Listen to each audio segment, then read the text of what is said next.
शलोम शलोम शलोम प्रभु यीशु मसीह नासरी के नाम में। आज जब हम हनुका, जिसे खनुका लिखा जाता है, प्रकाश पर्व, उसकी थोड़ी सी जानकारी जानेंगे, उसको समझेंगे कि ये सब कितना महत्वपूर्ण है। और इसके लिए हमको देखना पड़ेगा यूहन्ना 10 का 22 से। तो मैं साफ कर दूं इसको कि इसमें बहुत सारी बातें जो जुड़ी हुई हैं और नाम आते हैं, बहुत महत्वपूर्ण हैं। और ये पवित्र आत्मा बार बार हमारे बीच में हमें ये समझने के लिए प्रेरित कर रहे हैं कि हम किसी बात को हल्का ना जानें। वचन में जो जो बातें प्रभु यीशु ने कही हैं या कर रहे हैं, वो अति महत्वपूर्ण है। इस बात का ध्यान रखें। तो जब हम उस बहुमूल्यता को जानेंगे तो अधिकारों को और सब चीज़ों का हमारे जीवन में पवित्र आत्मा के द्वारा 100% वो सब कुछ जो वचन में है वो पूरा होगा। क्योंकि हर समय हम एक लड़ाई में हैं। ये सिर्फ बाहरी नहीं है, आंतरिक भी है। खुद से भी लड़ रहे हैं हर समय। सबकी अलग अलग किस्म की हो सकती है, पर लड़ा तो जा रहा है अंदर कहीं ना कहीं पर। इसे समझ लेना जरूरी है। ये हनुका पर्व कब से मनाया जा रहा था? ये मनाया जा रहा है प्रभु यीशु के जन्म लेने के पहले यानी जिसे हम कहते हैं 164 BCE, तब से ये पहली बार मनाया गया, इसके पहले नहीं। और प्रभु यीशु से 167 BCE पहले जो वहाँ पर शासन हो गया था, दानियल की किताब में है ना, वो 4 सिर तेंदुआ, तो उसका एक सेनापति यहाँ पर शासन कर रहा था, जिसे 5वां एंटियोकस बोलते हैं। ये 5वां एंटियोकस क्यों कहा जा रहा है? ये एंटियोकस के बारे में आपको जानना बहुत ही ज़रूरी है, क्योंकि ये एंटी क्राइस्ट से जुड़ा हुआ है। पहले से लेकर इस विषय में मैं एक वीडियो करूँगा कि पहला कौन था और 7वां कौन था और 8वां की कौन सी संभावनाएं हैं एंटियोकस में। उसके लिए तो उसका एक बहुत ही हल्की सी एक बात बता दे रहा हूँ, जिसके बारे में बोला नहीं जाता है। वो है दानियल 11। इसमें ऐसे नाम नहीं दिए हैं, पर आपको इसमें और इससे संबंधित और भी हैं जिसमें जो विवरण आया है। तो ये नाम अगर आप सर्च करेंगे, जैसे एंटियागस 4 एपिफेनिस, ये 4, पर ये 8वां राजा। ये मैं इसीलिए बताना चाह रहा हूँ कि इस अध्याय में जो इससे संबंधित एक बहुत ही नामी गिरामी महिला हुई, क्लियोपेट्रा, उसका भी रिलेशन इसमें है। ये ऐसी रहस्यमय या भेद भरा अध्याय है जिसमें बहुत से भेद छिपे हुए हैं। तो ये 5th जो है 5वां एंटियोकस, ये उस समय था। ये ग्रीक असीरियन था, मतलब यूनानी असीरियन। सिकंदर मर चुका था और यरूशलेम जो था इनके अधिकार में था, और वहाँ पर ये प्रताड़ित कर रहे थे अपने अनुसार। और यहाँ तक किया था कि इनका जो ज्यूस देवता है उसकी मूर्ति स्थापित कर दी थी। वहाँ के महायाजक को मिला के अपने तरीके से जैसा होता है ताकत के, उसमें मजबूर करके समझौते कराना और समझौते कर लेना। एक ऐसी प्रक्रिया है ये समझौता जो पैरालाइज करती है शैतान के साथ। इसलिए हमारा कोई समझौता नहीं होना चाहिए। नहीं तो ये मान के चलिए कि परमेश्वर ने जो आपको अद्वितीय बनाया है, विशेष बनाया है, उसमें वो बाधा बन जाएगी।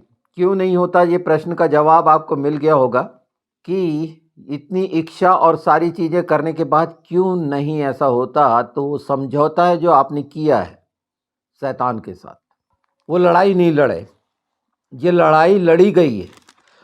आज जो हनुका का पर्व, तेल का चमत्कार, हम प्रभु यीशु मना रहे थे। ये 10 यूहन्ना 10:22 से अगर देखेंगे, और वो बहुत महत्वपूर्ण अध्याय है वहाँ से कि कौन कौन सी बातें प्रभु यीशु ने वहाँ पर कही हैं, उस पर कुछ पर हम दृष्टि करेंगे।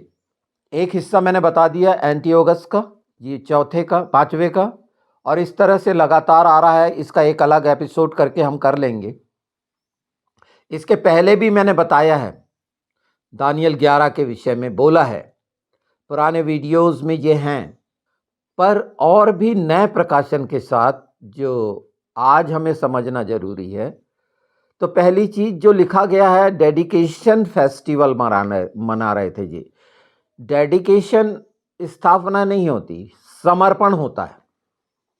ये समझ लीजिए, समर्पण पर्व मनाया जा रहा था, और ये सुलेमान के औसरे में प्रभु यीशु टहल रहे थे।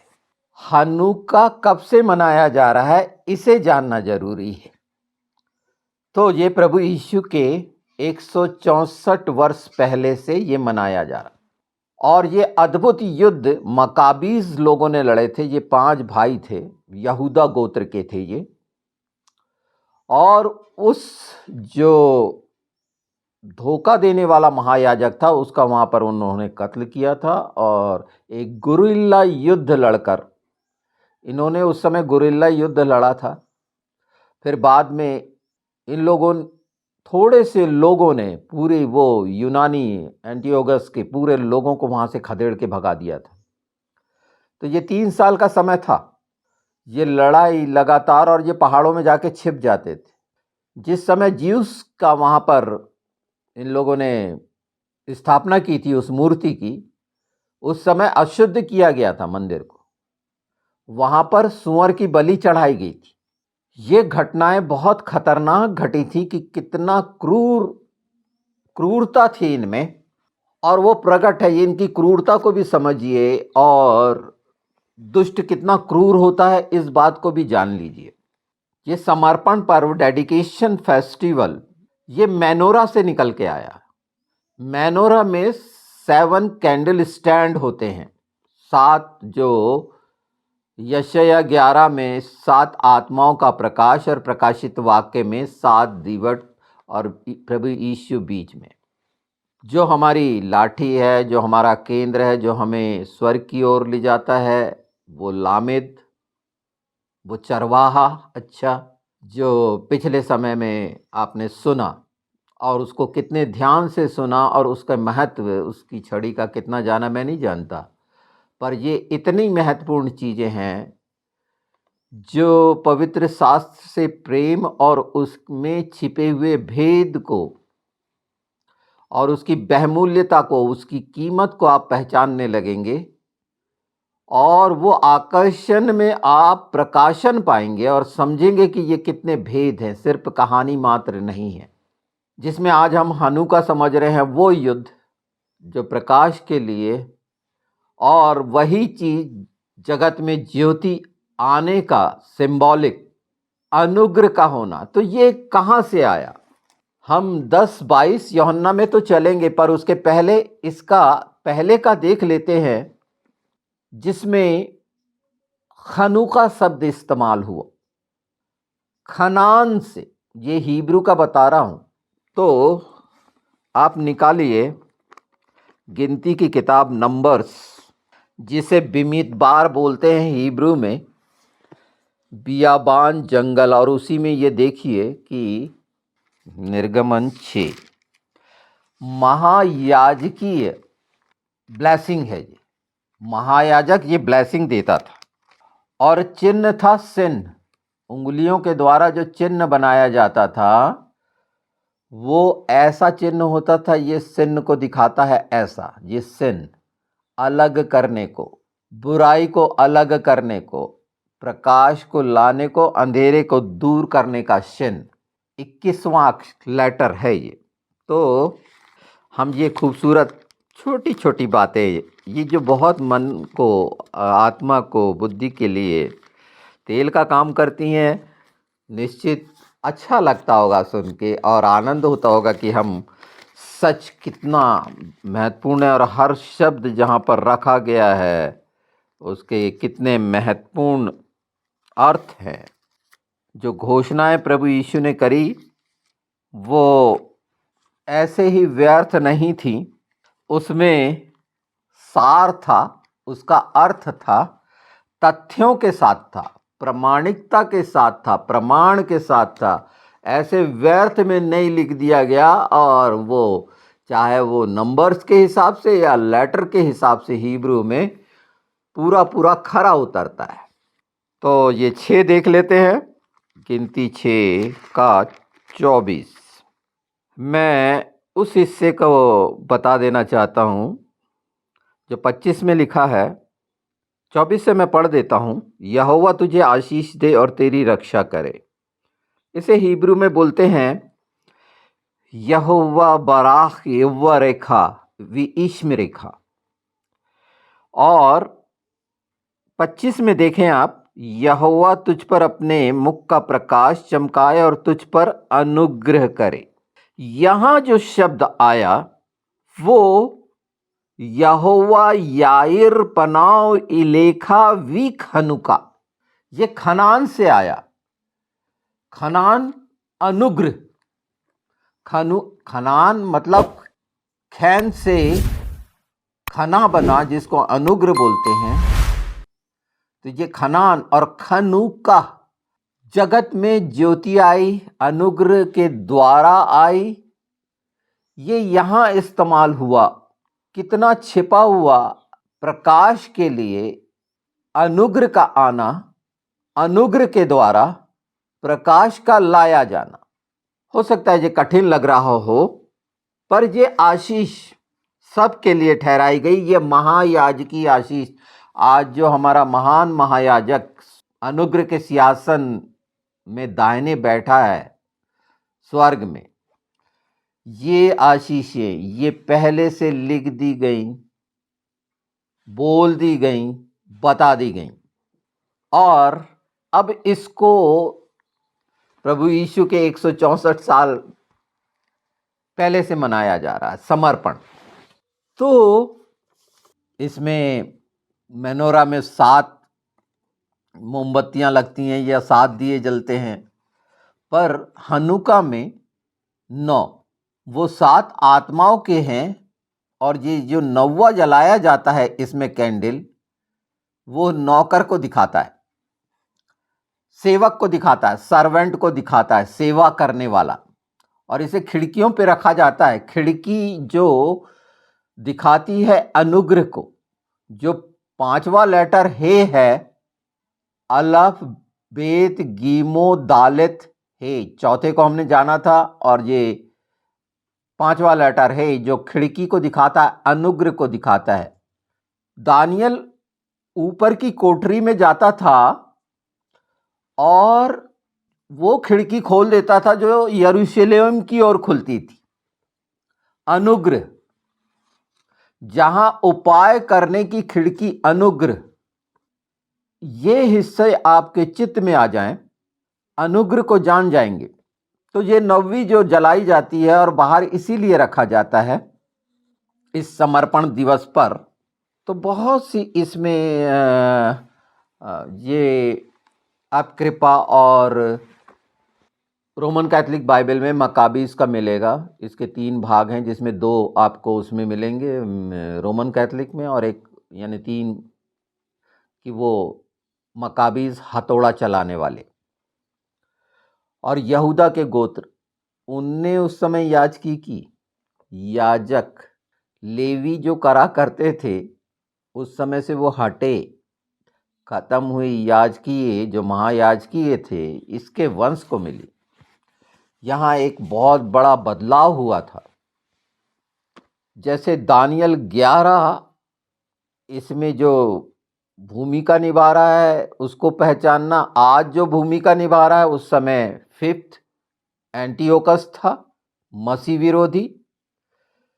आज जो आना है, जो आ रहा है, उसे पहचानना तो कितना आसान है, ये दानियल 11 में जान सकते हैं आप। और महत्वपूर्णता ये इस पर्व की, आपने ये देख लिया और प्रकाश का देख लिया और इसमें खिड़की भी देख ली, लोगों को मार्ग दिखाने के लिए अनुग्रह, मात्र सारी चीजें जाती हैं प्रभु यीशु की ओर और वहीं से आती तमाम। इसीलिए बोलते हैं कि ईश्वर की परिपूर्णता प्रभु यीशु में। हर शब्द जो प्रभु यीशु ने कहे हैं बाइबल में, उसकी मुख्यता और पहला स्थान क्यों देना चाहिए इस बात को, तो पहले हम पढ़ लें 22 से। यरूशलेम में स्थापना पर्व मनाया जा रहा था और जाड़ी की ऋतु थी और यीशु मंदिर में सुलेमान के ओसारे में ठहर रहा था।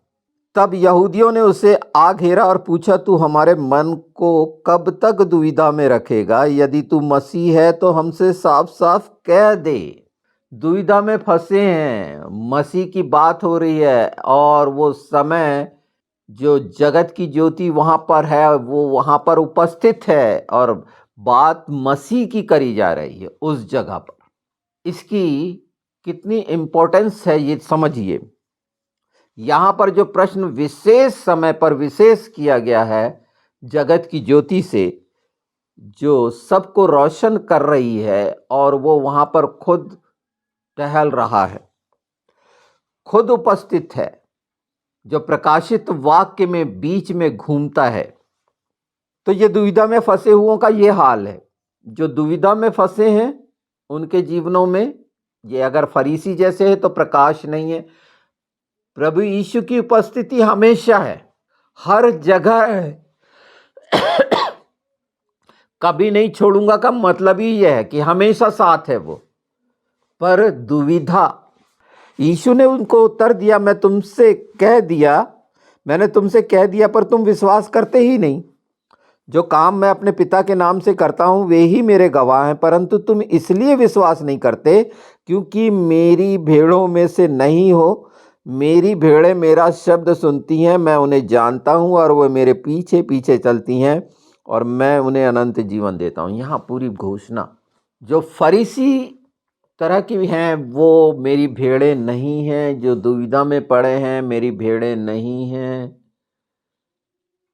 निकोलियो बिलाम की शिक्षा में जो फंसे हुए हैं वो कहते हैं भेड़ें। मैंने लामेद का बताया, वो उन्हें अधिकार मालूम ना, उनको परमेश्वर के सोठे और लाठी से शांति मिलती। वो बोलते जरूर हैं, मिलती नहीं है। वो मेरे पीछे चलती हैं और मैं उन्हें अनंत जीवन देता हूँ। यहाँ पर साफ कर दिए, अनंत जीवन का देने वाला मैं वो प्रकाश हूँ। बाइबल में अनंत जीवन के लिए जो प्रकाश का परमेश्वर ही प्रकाश है वो प्रकट कर रहे हैं हनुका में, समर्पण पर्व में। ये एक ऐसे युद्ध के बाद, ये वो युद्ध जिसमें मंदिर को दूषित किया गया और तेल का चमत्कार जो एक दिन में खत्म हो जाता वो 8 दिन तक चला। ये विशेष तेल का मतलब अभिषेक का, और मसीह शब्द जो यहाँ आया ये मसाया शब्द से है, जो हम क्राइस्ट बोलते हैं।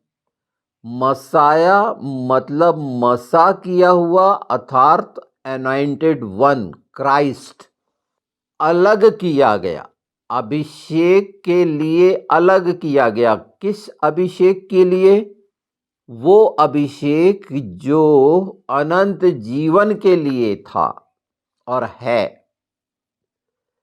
उस कार्य हेतु, और इसीलिए यहां पर मसीहा शब्द इस्तेमाल हुआ उस समय में, जबकि शंका और कौन से थी कि वो तो बैतलहम में पैदा होगा, वहां कंफ्यूज, जबकि वो हुए थे। नासरी है, वो तो गलीली है, बढ़ई का बेटा है। उसके बाद दूसरा भी कि ये तमाम काम जो हो रहे हैं ये तो मसीह ही कर सकता है, दूसरा नहीं कर सकता।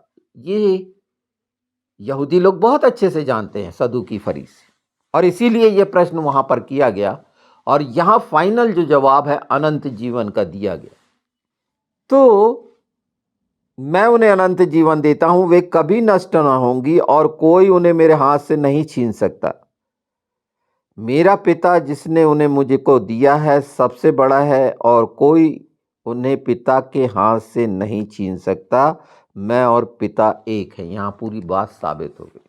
हम एक हैं और यही भेड़ पिता की भी है और उससे भी कोई नहीं छीन सकता, मुझसे भी नहीं छीन सकता। और अनंत जीवन देने वाला मैं भी हूं, मेरा बाप भी है और हम एक हैं।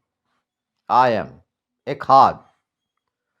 तो ये पवित्र आत्मा जो इस समय हमें इस हिस्से को, जिसमें ये जानना जरूरी था समर्पण पर्व में कि ये क्यों, और उसके बाद देखिए प्रभु यीशु क्रूसिफाइड हुए और हम प्रकाशित हो गए। हम जो गैर थे उसकी भेड़ बन गए, उसकी प्रजा हो गए, इज़राइल में आ गए। और ये सब आशीषों के, जो महायाजकी की आशीषों के भागीदार हो गए। इसमें मुख्य बताने का उद्देश्य ये है कि ये ठीक है, रीति रिवाजों के हिसाब से जो हनुका पर्व, जगत में ज्योति आई को करना, उत्साह मनाना और तेलों का भोजन हर दिन खाना। अच्छा, इसमें एक और मुख्य बात जो लेडीज़ के लिए है कि जो कैंडल जलाती है हर दिन की, वो लेडीज़ जलाती, जेंट्स नहीं जलाते। वो जला के देती हैं और वो लगाता है। हर काम बहुत अद्भुत है। इसकी विशेषता आप बहुत अच्छे से जाने समझें, पवित्र आत्मा आपकी मदद करे और फिर दृष्टि कराए, आंख खुले और परमेश्वर के जीवित वचन का प्रकाशन हर जगह पर, तो बहुत साफ हो जाएगा कि ये अंतिम समय का एंटी क्राइस्ट कौन है। ये गोग मगोग का जो आप देख रहे हैं ये चल रहा है अंदर। आप फिजिकली देखना चाहते हैं, इंटरनली वैसे ही गोग मगोग हो रहे हैं। शैतानियत के ये युद्ध एकदम अलग हैं। इस युद्ध को एक बहुत खूबसूरत बात बताता आपको। तो यहूदियों ने जो फाइनली निकाला है इस बात को, तो आप देखिए, एक लाइन में पढ़ देता हूं। The final war is the battle of Hanukkah and the miracle of light. और वो प्रकाश के लिए जो मिरेकल हुआ, तेल का, अभिषेक का, मसीहा का, जिसका आना निश्चित है, क्योंकि ये हम 8 दिन मनाएंगे हर दिन। और 8 दिन का मतलब न्यू बिगनिंग, नया आकाश, नई धरती, 9 कैंडल्स, 9 ऑर्डर्स, ये सब कुछ है इनमें। ये बहुत सा है, पर परमेश्वर का प्रेम का वचन जिसमें हम मजबूत हो सकते हैं और पवित्र आत्मा के साथ अपने ही वो युद्ध जो हमारे आंतरिक युद्ध हैं उसमें विजयी होकर उसकी शांति को पूरी पूरी जगह देते हैं, तो दूसरों के लिए भी शांति का कारण बनेंगे, खुशियों का कारण बनेंगे। खुशियों के तोहफे को लोग ग्रहण करना नहीं चाहते, बुराई के लिए ज़्यादा सुनना अच्छा लगता है। अगर इन 8 दिन में ये ड्रेस रिहर्सल है कि प्रत्येक दिन, हम शुरू से तीसरी से जान रहे हैं, सितंबर से, ये कुछ जो हम अपने स्वभाव में ला लेंगे प्रैक्टिसेस करके, रीति रिवाज की नहीं, हमारे अंदर पैदा करने वाली ताकत ऑलरेडी है ही, वो आत्मा जो यीशु के नाम में, और हम उसका शब्द पहचानेंगे। और उसके लिए ये जो आत्मिक युद्ध है उसमें अपनी भूमिका निभा पाएंगे।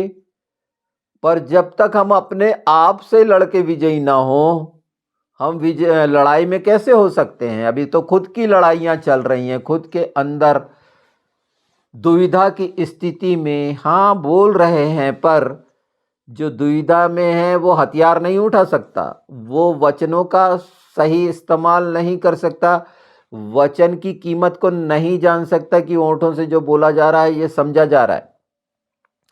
तो ये 8 दिन प्रेरित करते हैं प्रकाश के कि प्रत्येक दिन पूरा परिवार एक होकर प्रण करके संसार से हट के प्रकाश देने के लिए अपनी भूमिका तय करे। और ये यीशु के नाम में पवित्र आत्मा के द्वारा सब कुछ आपको मिला हुआ है जो मसीह में है, नई सृष्टि है, उकाबों की नाई उड़ने का और हिरणों की तरह दौड़ने का, और तमाम पर बोझ देना पड़ेगा, जुआ लेना पड़ेगा, पर अपने ही जुए में फंसे हुए हो, अपनी ही लालसा में फंसे हुए, तो ये बातें लागू नहीं होंगी। और छुटकारे के लिए है ये, इसमें बहुत सी बातें मैंने कह चुका हूं, पर अब ये हनुका की जो तैयारी मैंने शुरुआत की उसका इतिहास बता दिया, उससे जुड़ी हुई कुछ कुछ चीज़ें बता दी जो धीरे धीरे जग जाहिर होनी है, सबको मालूम होनी है। और ये इसलिए मालूम होना चाहिए कि इसकी मजबूती कि हाँ, पवित्र शास्त्र ऐसे ही सरल तरीके से पढ़ने के लिए नहीं, उसमें कितने परमेश्वर के, आप सरल तरीके से भी पढ़ेंगे तो आनंद पाएंगे डेफिनेटली। वचन है और वो काम करता है, पर जैसे जैसे उसके गहराइयाँ अंदर उसके साथ होना, गहराइयाँ उसके साथ, और वो प्रकट करते जाता है पवित्र आत्मा, ये प्रकाशन है। और आप जान सकते हैं कि क्या घटित होने वाला है। ये मैं मजूमी और वो नहीं बना रहा कि जान सकते हैं या कुछ, पर अपने आप को हर समय तैयार रख सकते हैं, आपको किसी की आवश्यकता नहीं बनेगी। पवित्र आत्मा हर एक को मिला हुआ है और हर एक के लिए मददगार है यीशु का नाम। तो उस नाम को महत्व दीजिए, वो हमारा चरवाहा है, उसके पीछे चलिए तो अनंत जीवन, मनुष्य के द्वारा नहीं। ऐसी बहुत सी ऐसी अनोखी, बेमिसाल, अनमोल जो बातें हैं वचन की, क्योंकि वो जिसके वचन है सृष्टि रचयिता है, तो उसकी हर चीज सर्वोत्तम, सार्वोपरि होगी, सर्वश्रेष्ठ होगी, उसका मुकाबला कोई नहीं, मनुष्य से तो बिल्कुल नहीं। तो ये खूबसूरत जो तोहफा रखा गया हनुका का हमें समझने के लिए, और खुद उपस्थित रहे प्रभु यीशु वहाँ पर, और टहलना शब्द तो बीच में घूमना शब्द प्रकाशित वाक्य में देखिए कि वो मेनोरा जो 7 कैंडल स्टैंड है, हनुका वो अनुग्रह जो हमारे लिए शुरू से था, यूहन्ना 1 में देदारी हुआ और प्रकाश दिया, और अंधेरे फिर भी नहीं स्वीकारते, क्योंकि अंधेरा मन, अंधेरी बुद्धि, और जिसे वो उजाला और मृग तृष्णा समझते हैं, लालसा, और वो सब कुछ गलतफहमी में है, वो धर्मी और न्यायी है। प्रभु और भी समझने की और प्रेम में बढ़ने की आपको समझ दे, उससे भरे रहें, उस अभिषेक से लोगों के लिए भी जीवन के जल का काम करें यीशु के नाम में।